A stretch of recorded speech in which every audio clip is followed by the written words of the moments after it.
صبر اور بیماری۔ جو شخص چاہتا ہو کہ اللہ تعالیٰ کے عذاب سے محفوظ رہے اور اس سے ثواب اور رحمت حاصل ہو اور جنت میں جانے کا خواہاں ہو تو اس کو دنیاوی خواہشات سے خود کو باز رکھنا چاہیے اور مصائب اور آفات پر صبر کرے۔ اللہ تعالیٰ نے فرمایا واللہ یحب الصابرین، اور اللہ تعالیٰ صبر کرنے والوں کو پسند فرماتا ہے۔ اور صبر کی 4 قسمیں ہیں۔ پہلی، عبادت الہیہ پر صبر کرنا۔ دوسری، حرام افعال سے رکتے ہوئے صبر کرنا۔ تیسری، آفات اور مصیبت کے وقت صبر کرنا۔ چوتھی، پہلے صدمے پر صبر کرنا۔ اللہ تعالیٰ کی عبادت پر صبر کرنے والے کو روز قیامت اللہ تعالیٰ 3 مراتب عطا فرمائے گا کہ ہر درجے کے درمیان فرق ہوگا، آسمان اور زمین کے برابر کا فرق۔ اور جو حرام افعال سے خود کو بچاتے ہوئے صبر کرے، روز قیامت اس کو اللہ تعالیٰ 600 درجات عطا کرے گا۔ ہر درجے میں اتنا فرق ہوگا جتنا 7ویں آسمان اور زمین میں فرق ہے۔ اور جو مصیبت پر صابر رہا، اسے جنت میں اللہ تعالیٰ 700 درجات عطا فرمائے گا، اور ہر درجے میں اتنا فرق ہوگا جتنا عرش اور تحت الثری کے درمیان فرق ہے۔ یہود سے بچنے کے لیے حضرت زکریا علیہ السلام بھاگ گئے۔ یہود ان کا تعقب کرنے لگے۔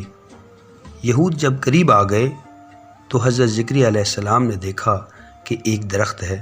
اس کو فرمایا اے درخت مجھے اپنے اندر پوشیدہ کر لے۔ وہ درخت پھٹ گیا، آپ اس کے اندر داخل ہو گئے۔ درخت اوپر سے پھر مل گیا۔ یہود کو ابلیس نے خبر دے دی اور کہا کہ تم آرا لاؤ اور اس کو چیرو اور ٹکڑے کر دو تاکہ اس کی موت واقع ہو جائے۔ یہود اس پر عمل پیرا ہوئے۔ اس کی وجہ یہ تھی کہ حضرت زکریا علیہ السلام نے درخت سے پناہ طلب فرمائی تھی، اللہ تعالیٰ کی پناہ نہ مانگی، بس ہلاکت ہوئی۔ لوگوں نے آرے کے ساتھ چیرا اور 2 ٹکڑے کر ڈالا۔ رسول اللہ صلی اللہ علیہ وآلہ وسلم سے مروی ہے کہ اللہ تعالیٰ نے ارشاد فرمایا کہ جس بندے پر کوئی آفت وارد ہو جائے اور وہ بجائے میرے کسی مخلوق سے پناہ طلب کرے، اس کے لیے میں آسمان کے دروازوں کو بند کر دیتا ہوں۔ بالآخر حضرت زکریا علیہ السلام کے دماغ تک آرا جس وقت پہنچا تو چیخے چلائے تو ان کو کہا گیا اے زکریا علیہ السلام، آپ کو اللہ تعالیٰ فرماتا ہے کہ آفت کے وارد ہونے پر تم نے صبر کیوں نہیں کیا؟ تم نے آہ بلند کی ہے، اگر دوبارہ آہ بلند کی تو انبیاء میں سے تمہارا نام خارج کر دیا جائے گا۔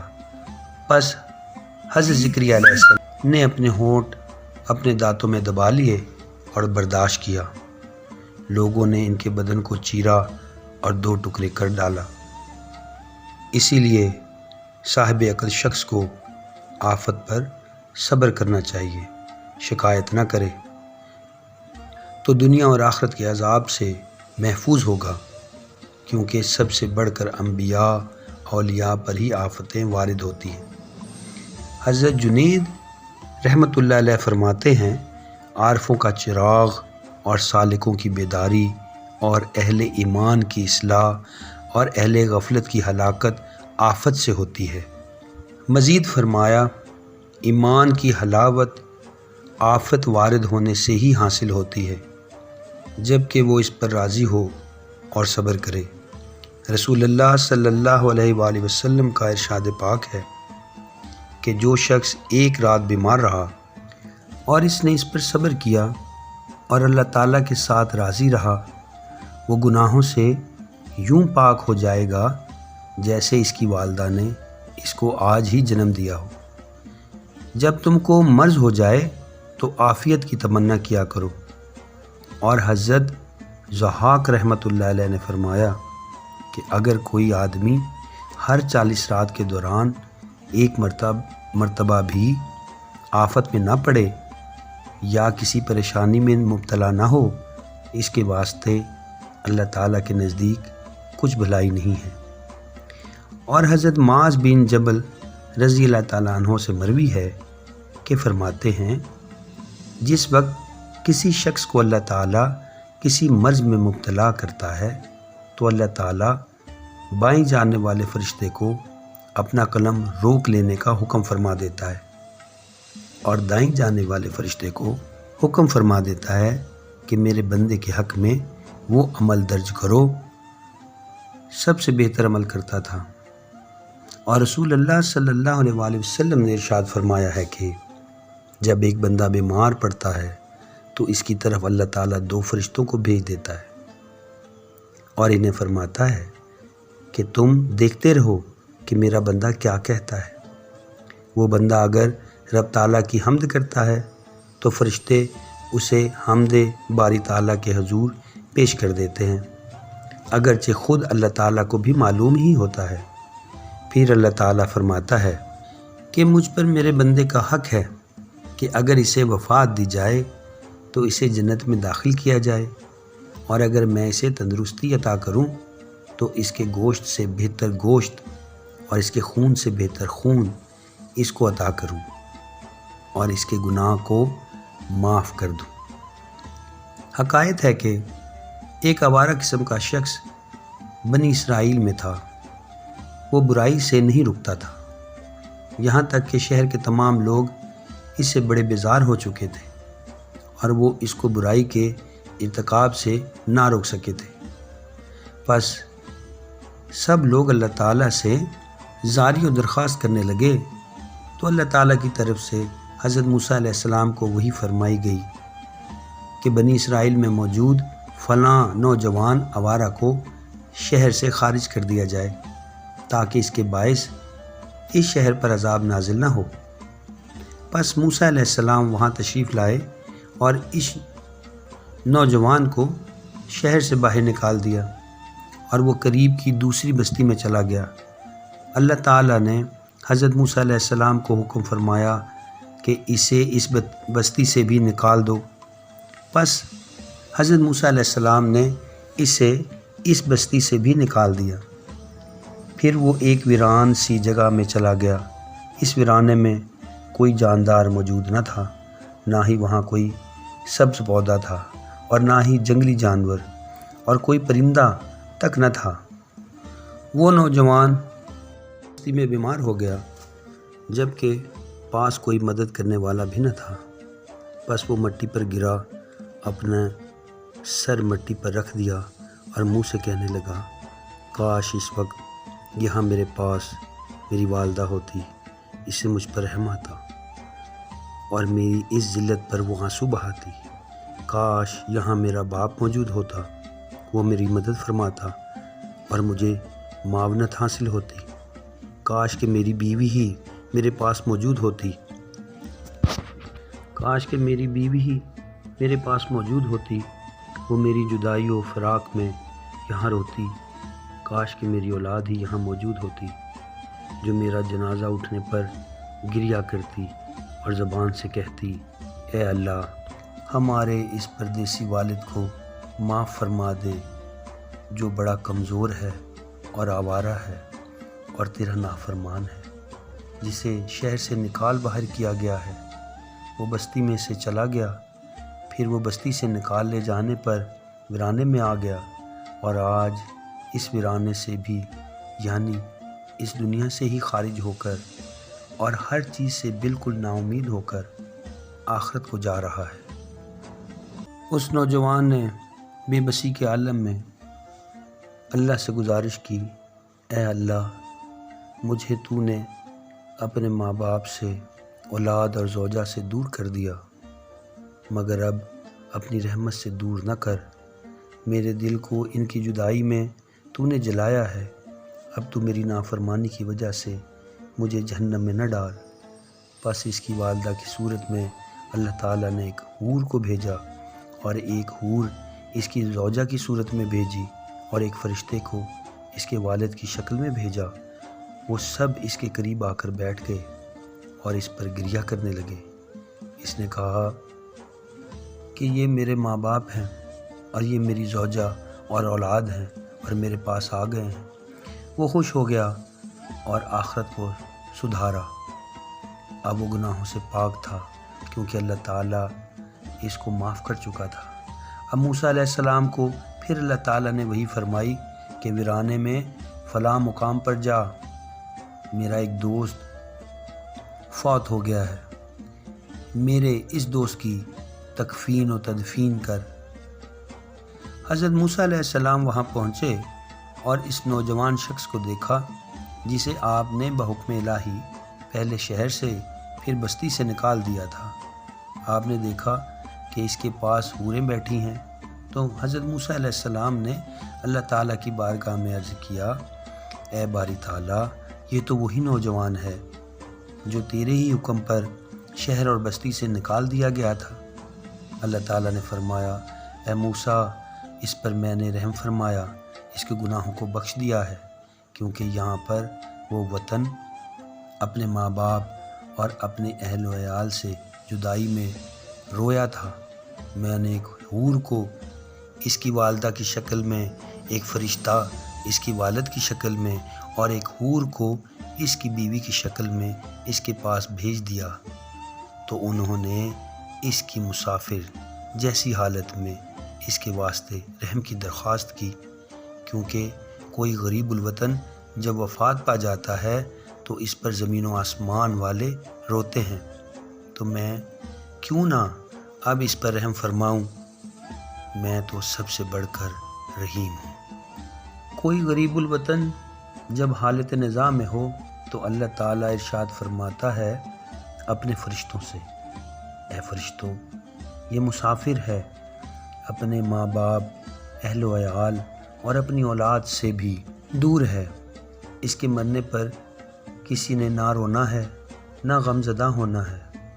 پھر اس کے والد کی صورت میں ایک فرشتے کو اللہ تعالیٰ بھیج دیتا ہے، اور ایک اس کی والدہ کی صورت میں، ایک اس کو اس کے بیٹے کی شکل میں، اور ایک فرشتے کو اس کے رشتہ داروں میں سے کسی ایک کی شکل و صورت میں اس کے پاس بھیج دیتا ہے۔ جب وہ اس کے پاس پہنچ جاتے ہیں تو وہ شخص آنکھیں کھولتا ہے اور وہ اس کو دکھائی دیتے ہیں۔ وہ ان تمام کو دیکھ کر خوشی محسوس کرتا ہے۔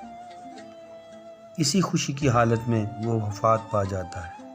اس کا جنازہ اٹھانے پر وہ بھی اس کے ساتھ ساتھ چلتے ہیں اور تا قیامت اس کی قبر پر اس کے حق میں دعا مانگتے رہتے ہیں۔ اور حضرت ابن عطار رحمۃ اللہ علیہ نے فرمایا، فراخی کے حال میں اور تنگی کے حال میں بندے کا جھوٹ عیاں ہو جاتا ہے۔ ایک شخص میں اگر تمام جنوں اور انسانوں کا علم بھی جمع ہو جائے اور پھر اس پر آفات کے طوفان آ جائیں اور اس کو شکایت ہو کہ مجھ پر کیوں وارد ہوئے، تو وہ تمام علم اس کے لیے بے فائدہ ہی ہے، اور اس کا عمل بھی بے فائدہ ہی ہوتا ہے۔ حدیث قدسی میں آیا ہے، میری قضا پر جو شخص راضی نہیں ہوتا اور میری عطا پر خوش نہیں ہوتا، وہ میرے سوا کوئی دوسرا رب تلاش کرے۔ حضرت وہب بن منبع رحمۃ اللہ علیہ نے فرمایا کہ اللہ تعالیٰ کا ایک پیغمبر 50 سال تک اللہ کی عبادت کرتا رہا۔ اللہ تعالیٰ سے اسے وحی فرمائی گئی کہ میں تجھے بخش دیا۔ انہوں نے عرض کیا کہ الہی، تو مجھے کیوں نہ بخشے گا، میں نے کوئی گناہ ہی نہیں کیا۔ اس پر اللہ تعالیٰ نے ان کی ایک رگ پر حکم فرمایا اور اس میں درد ہونے لگا۔ پیغمبر ساری رات سو نہ سکے۔ فجر کو ایک فرشتہ آیا تو اللہ تعالیٰ کے نبی نے اس سے اپنا درد بیان کیا، تو فرشتے نے کہا کہ آپ کے رب تعالیٰ نے فرمایا ہے کہ آپ کی عبادت اس رگ کے درد کے برابر نہیں۔ جناب رسالت مآب صلی اللہ علیہ وآلہ وسلم نے ارشاد فرمایا ہے، اللہ تعالیٰ کے خوف سے جو رویا وہ جہنم میں نہیں جائے گا یہاں تک کہ دودھ تھنوں میں لوٹ جائے۔ روز قیامت ایک شخص اللہ تعالیٰ کے حضور آئے گا، چونکہ اس کے بعد اعمال زیادہ ہوں گے لہٰذا اس کو دوزخ میں جانے کا حکم فرمایا جائے گا، لیکن اس کی آنکھوں کا ایک بال بات کرے گا اور کہے گا یا الہی تیرے رسول صلی اللہ علیہ وآلہ وسلم کا ارشاد پاک ہے، جو شخص خوف خدا کے باعث رو پڑا اس کی آنکھ پر اللہ تعالیٰ نے دوزخ کو حرام فرما دیا، اور میں تیرے خوف سے رویا ہوں، اس کو اللہ تعالیٰ بخش دے گا اور وہ شخص ایک بال کی برکت سے ہی نجات حاصل کر لے گا۔ جو دنیا میں خوف الہی سے رویا تھا، حضرت جبریل علیہ السلام آوازیں بلند کریں گے کہ فلاں ابن فلاں ایک بال کی وجہ سے ہی نجات پا گیا۔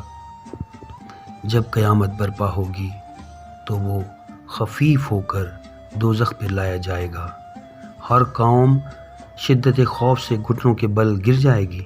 اللہ تعالیٰ نے فرمایا ہے، ہر قوم گھٹنوں پر گری ہوگی، ہر وہ امت جو اعمال نامے کی جانب طلب کی جائے گی وہ گھٹنوں کے بل گری پڑی ہوگی۔ جس وقت آگ کے نزدیک جائے گی تو دوزخ کی گرج کو سنے گی، اس کی گرج کی آواز 500 سال کی مسافت کی راہ پر سنائی دے گی۔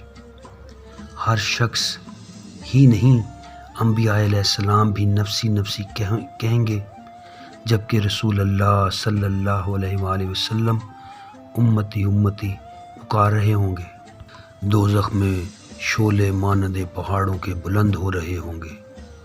رسول اللہ صلی اللہ علیہ وآلہ وسلم کی امت اس کو دور کرنے کے لیے کوشاں ہوگی، اس کو کہے گی کہ تم نماز ادا کرنے والوں کے صدقے اور صدقہ دینے والوں کے صدقے اور خشوع کرنے والوں کے طفیل اور روزے داروں کے طفیل واپس چلی جا، لیکن جہنم واپس نہ جا۔ رسول اللہ صلی اللہ علیہ وآلہ وسلم کی امت کی جانب آگ آگے آ رہی ہے، پھر وہ پانی کا ایک پیالہ رسول اللہ صلی اللہ علیہ وآلہ وسلم کو لا کر دیں گے۔ حضرت صلی اللہ علیہ وآلہ وسلم وہ پانی آگ پر چھڑک دیں گے تو وہ آگ فوراً بجھ جائے گی۔ حضرت صلی اللہ علیہ وآلہ وسلم دریافت فرمائیں گے کہ یہ کیسا پانی ہے؟ تو جبریل علیہ السلام جواب دیں گے کہ آپ کی امت کے گناہ گاروں کے آنسو کا یہ پانی ہے جو انہوں نے خوف خدا سے بہائے تھے۔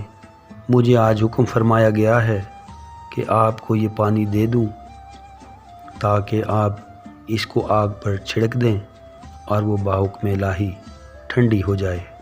جناب رسالت مآب صلی اللہ علیہ وآلہ وسلم یہ دعا فرمایا کرتے تھے، اے میرے رب مجھے وہ دو آنکھیں عطا فرما جو تیرے خوف سے روئیں، اس سے پیشتر کے آنسو نہ رہیں۔ ایک شعر کا ترجمہ ہے، اے میری آنکھ میرے گناہ پر تم روتی کیوں نہیں ہو؟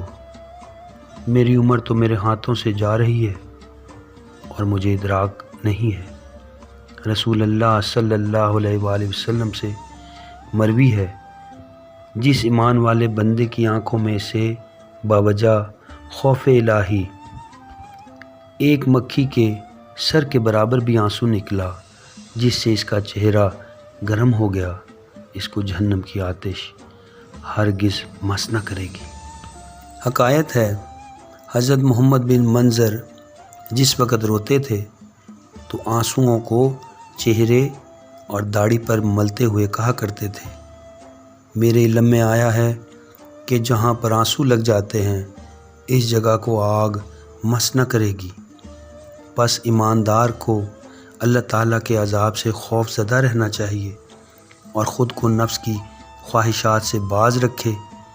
اللہ تعالیٰ نے ارشاد فرمایا، پس جس نے سرکشی اختیار کی اور دنیا کی زندگی اس نے پسند کر لی تو اس کا ٹھکانہ جہنم ہے، اور جس نے خوف کھایا اپنے رب کے مقام سے اور نفس کی خواہش سے خود کو باز رکھا، اس کا ٹھکانہ جنت ہے۔ یعنی جو چاہتا ہو کہ عذاب سے محفوظ رہے اور ثواب اور رحمت حاصل ہو جائے، اسے آفات اور دنیا کے مصائب پر صبر کرنا چاہیے۔ وہ عبادت خداوندی میں لگا رہے اور گناہوں سے بچتا رہے۔ ظاہر الریاض میں ہے کہ رسول اللہ صلی اللہ علیہ وآلہ وسلم سے روایت ہوا ہے کہ جب اہل جنت میں داخل ہوں گے تو ہر طرح کی بھلائی اور رحمت کے ساتھ ملائکہ ان سے ملیں گے، ان کے واسطے ممبر بچھائے جائیں گے، فرش بچھائے جائیں گے، پھر ان کی خدمت میں مختلف اقسام کے کھانے اور پھل پیش کیے جائیں گے، پھر اس نعمت کے ساتھ وہ محظوظ ہوں گے تو اللہ تعالیٰ ارشاد فرمائے گا، اے میرے بندو تم حیرت زدہ کیوں ہو؟ یہ حیرت و پریشانی والا گھر نہیں ہے۔ تو بندہ عرض کرے گا کہ میرے واسطے ایک وعدہ تھا اور اس کا وعدہ ہی آ چکا ہے۔ تو اللہ تعالیٰ ملائکہ کو حکم فرمائے گا کہ ان کے چہروں پر سے حجاب رفع کر دو، کیونکہ یہ لوگ دنیا کے اندر ذکر کیا کرتے تھے، سجدے بجا لاتے تھے، رویا کرتے تھے اور مجھ سے ملنے کی آرزو کیا کرتے تھے۔ پس حجاب دور کر دیے جائیں گے، وہ دیکھنے لگیں گے اور اللہ تعالیٰ کے سامنے سجدے میں گر پڑیں گے۔ پھر اللہ تعالیٰ فرمائے گا کہ اپنے سروں کو اٹھاؤ، یہ دارالعمل نہیں ہے، یہ تو دارالکرامت ہے۔ اب بلا کیف انہیں مشاہدہ حاصل ہوگا، اور ان میں خوشی کو زیادہ کرنے کے لیے اللہ تعالیٰ ارشاد فرمائے گا، اے میرے بندو سلامتی ہو تم پر، میں راضی ہوں تمہارے ساتھ، کیا میرے ساتھ تم بھی راضی ہو؟ اس پر عرض کریں گے، اے ہمارے پروردگار تیرے ساتھ ہم کیسے راضی نہ ہوں گے؟ آپ نے تو ہم کو وہ کچھ عطا فرما دیا ہے جو قبل از کسی آنکھ نے نہ دیکھا تھا، نہ ہی کسی کے دل میں اس کا خیال ہی آیا تھا۔ اور اللہ تعالیٰ فرمائے گا، رضی اللہ عنہم ورضوا، ان کے ساتھ اللہ راضی اور وہ اللہ تعالیٰ سے راضی۔ نیز اللہ تعالیٰ نے یہ بھی فرمایا ہے، سلام قول من رب رحیم، رب رحیم کی طرف سے فرمایا جائے گا سلامتی ہے۔ اللہم صلی علی سیدنا و مولانا محمد وعلی آلہ و اہل بیتہ و صحابہ وبارک وسلم۔ عاشقی صبر طلب اور تمنا بے تاب، دل کا کیا رنگ کروں خون جگر ہونے تک۔